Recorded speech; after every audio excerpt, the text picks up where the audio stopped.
नमस्कार, मैं हूं अर्जिता मिश्रा। स्वागत है आपका इंडिया पब्लिक खबर में।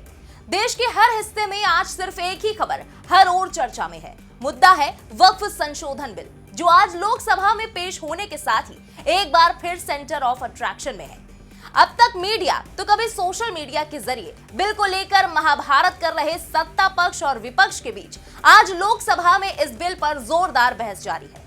बीजेपी की लीडरशिप वाली एनडीए सरकार में शामिल तेलुगु देशम पार्टी और लोक जनशक्ति पार्टी रामविलास तो बिल के सपोर्ट में है, तो वहीं बीते काफी वक्त से विपक्ष के तीखे तंज के साथ साथ मुस्लिमों की भी कड़ी नाराजगी झेल रही जनता दल यूनाइटेड ने कहा है कि वो संसद में ही अपने स्टैंड को पूरी तरह क्लियर करेगी।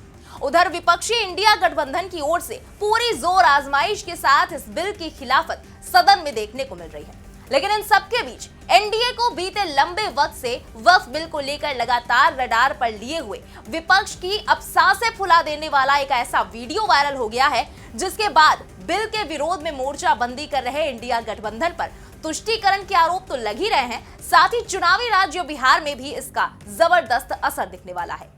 एक मशहूर शायरी है, आपने भी जरूर सुनी होगी कि हकीकत छुप नहीं सकती बनावट की उसूलों से और खुशबू आ नहीं सकती कभी कागज के फूलों से। खास तौर से जब बात राजनीति की हो, जहां कदम कदम पर मौका परस्त होना मजबूरी भी बन जाता है और ताकत भी, तो यहाँ उसूलों का ठहरना भी जरा नावाजिब सा लगता है। अभी की ही बात है जब बिहार में चुनावी मौसम के बीच एक बड़े विरोध ने अंगड़ाई ली और सियासत को अलग ही मोड़ दे दिया, और मुद्दा था यही वक्फ संशोधन बिल की खिलाफत का। मुस्लिम संगठनों ने वक्फ बिल के खिलाफ विरोध प्रदर्शन में शामिल होने के लिए देश भर से मुसलमानों से अपील की, लेकिन चुनावी बहार में वोट बैंक के लुत्फ से सियासतदान कैसे चूक जाते। लिहाजा जन स्वराज के प्रशांत किशोर से लेकर आरजेडी सुप्रीमो लालू प्रसाद यादव भी अपने बेटे तेजस्वी के साथ इस विरोध प्रदर्शन में शामिल होने पहुंचे। वजह साफ थी, वोट बैंक की राजनीति, क्योंकि ये वही मुस्लिम समुदाय है जिसका काफी वक्त से नीतीश कुमार पर एक तरफा भरोसा कायम रहा। हालांकि इस बार एनडीए में होकर भी वक्फ बिल को समर्थन देकर मुसलमानों की नाराजगी मोल लेने वाले नीतीश कुमार की तो इफ्तारी पार्टी का भी बाइकॉट इन्हीं मुस्लिम संगठनों ने कर दिया, और इसी का फायदा लपकते हुए आरजेडी ने भी मुसलमानों से अपनी हमदर्दी जमकर दिखाई। लेकिन आज जब बिल लोकसभा में पेश हुआ है और इस पर बहस जारी है, तो इसी बीच लालू यादव का वक्फ बिल को ही लेकर एक ऐसा पुराना वीडियो वायरल हो गया, जिससे आरजेडी के सारे प्लान पर पानी फिरता दिख रहा है और जेडीयू के लिए बिछाए अपने ही जाल में आरजेडी फंसती दिखाई दे रही है। तो चलिए देखते हैं कि आखिर क्या है पूरा मामला।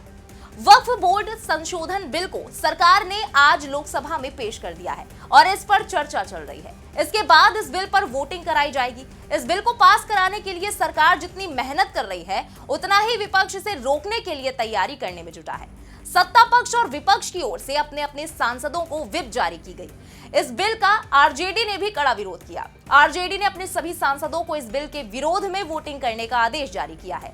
हालांकि आरजेडी भले ही इस बिल का विरोध कर रही है, लेकिन क्या आप जानते हैं कि एक वक्त ऐसा भी था जब खुद लालू यादव ने ही वक्फ बोर्ड पर अंकुश लगाने के लिए कड़े कानून बनाने की मांग की थी। जी हाँ, इसी को लेकर केंद्रीय मंत्री और एनडीए के अहम साथी दल हिंदुस्तानी आवाम मोर्चा सेक्युलर के अध्यक्ष जीतन राम मांझी ने आरजेडी सुप्रीमो लालू प्रसाद यादव पर तगड़ा हमला बोला है। मांझी ने लालू यादव का एक वीडियो शेयर किया और दावा किया कि आरजेडी सुप्रीमो भी कड़े कानून बनाने की वकालत कर चुके हैं। मांझी ने एक्स पर एक वीडियो पोस्ट किया और लिखा कि वक्फ संशोधन विधेयक का विरोध कुछ लोग सिर्फ इसलिए कर रहे हैं क्योंकि ये कानून नरेंद्र मोदी जी के नेतृत्व वाली सरकार ला रही है। वैसे 2010 में लालू प्रसाद जी ने वक्फ के कड़े कानून बनाए जाने की बात कही थी। मेरा इंडी गठबंधन वालों से आग्रह है कि लालू जी की बातों को ध्यान से सुने और सदन में वक्फ संशोधन बिल 2025 के पक्ष में मतदान करें। अब जरा ये भी जान लीजिए कि मांझी ने जो वीडियो शेयर किया है उसमें आखिर लालू ने कहा क्या। ये वीडियो 7 मई 2010 का है। इसमें लोकसभा में लालू यादव कहते दिख रहे हैं कि देखिए, कानून बनाना चाहिए बहुत कड़ा, सारी जमीनें हड़प ली, चाहे सरकारी हो या गैर, उसमें काम करने वाले लोग हो, सब कुछ बेच दिया। प्राइम लैंड, ऐसा नहीं है कि कोई खेती वाली जमीन हो।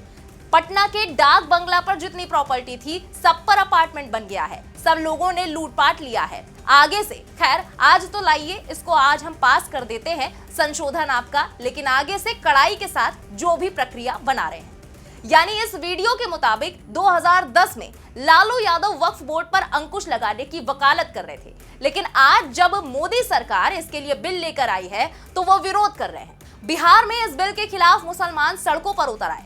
पटना में मुस्लिम पर्सनल लॉ बोर्ड सहित अन्य मुस्लिम संगठनों के धरना प्रदर्शन किए, जिसमें लालू यादव और तेजस्वी यादव भी शरीक हुए। इस दौरान तेजस्वी यादव कह रहे थे कि एक रहिए, इंशाअल्लाह हमारी जीत होगी, बिल के खिलाफ हम हैं, एकजुट होकर अलोकतांत्रिक गैर संवैधानिक बिल के विरोध में हम लोग खड़े रहेंगे, बिल का हम लोग हर जगह विरोध करेंगे, हम लोग आप सभी के साथ खड़े हैं। वहीं अपने ताजा बयान में भी तेजस्वी यादव ने कहा था कि यह असंवैधानिक बिल है, हम संविधान को मानने वाले लोग हैं। बीजेपी वाले नागपुर के कानून को थोपना चाहते हैं, वो हरगिज किसी को बर्दाश्त नहीं होगा, क्योंकि गंगा जमुनी तहजीब को मानने वाले लोग हैं। जो हमारे देश की विविधता है वही खूबसूरती है। शुरू से हमने संसद के दोनों सदनों में और बिहार में भी विधानसभा और विधान परिषद में इस बिल का विरोध किया है और आने वाले समय में भी हम लोग विरोध करेंगे। इस तरह का बिल हमें हरगिज भी मंजूर नहीं है।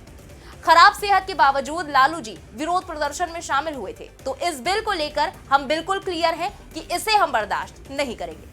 तो वहीं दूसरी तरफ लालू यादव के पुराने वीडियो को शेयर करते हुए बिहार में कैबिनेट मंत्री नितिन नबीन ने भी एक्स पर पोस्ट करके लिखा कि 2010 में लालू जी ने संसद में स्वयं वक्फ को लेकर कठोर कानून बनाने की बात की थी और माना था कि वक्फ बोर्ड के नाम पर जमीन कब्जे की बड़ी लूट चल रही है, लेकिन आज वही लालू जी की पार्टी वक्फ संशोधन विधेयक का विरोध कर रही है। बीजेपी के राष्ट्रीय महामंत्री विनोद तावड़े ने भी पोस्ट में लिखा कि यही है तुष्टीकरण की राजनीति। 2010 में लालू जी संसद में स्वयं कह रहे हैं कि वक्फ को लेकर कठोर कानून बनना चाहिए। संपत्ति अधिग्रहण और दुरुपयोग की हेरफेर किसी से छिपी नहीं है, लेकिन आज इन्हीं लालू जी की पार्टी वक्फ संशोधन विधेयक का विरोध कर रही है।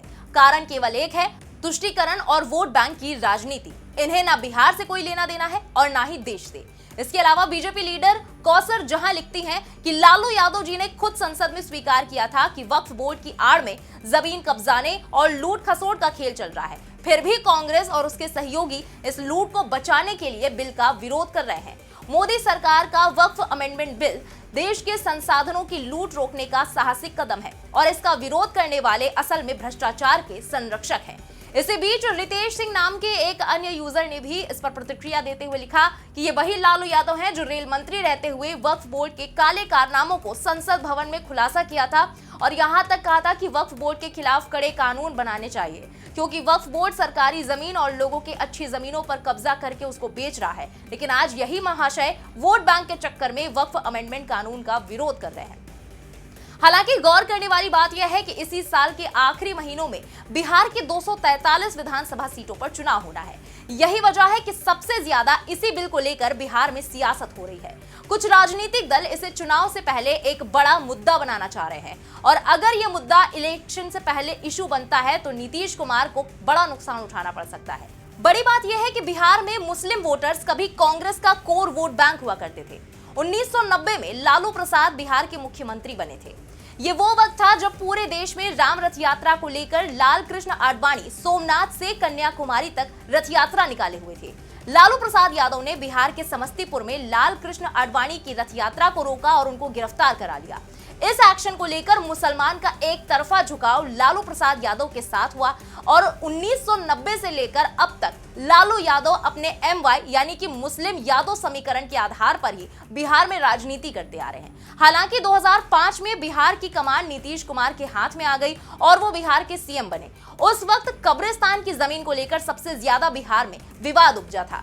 नीतीश कुमार ने कब्रिस्तान की घेराबंदी का फैसला किया। सरकार का मकसद था कि कब्रिस्तान की जमीन पर विवाद के चलते आए दिन दंगे जैसी स्थिति हो जाती थी। यही वजह थी कि सरकार ने सभी कब्रिस्तानों की घेराबंदी का फैसला लिया। 1989 में भागलपुर में जातीय दंगा हुआ था। कहा जाता है कि इस दंगे में कई अल्पसंख्यकों को जान गंवानी पड़ी थी। नीतीश कुमार ने भागलपुर दंगे की जांच के लिए आयोग का गठन किया और दोषियों के खिलाफ कार्रवाई करते हुए दंगा पीड़ितों के मुआवजे देने का भी निर्णय लिया। बीजेपी के साथ गठबंधन में सरकार में रहने के बावजूद अल्पसंख्यकों के मन में नीतीश कुमार के प्रति सॉफ्ट कॉर्नर भी होने लगा।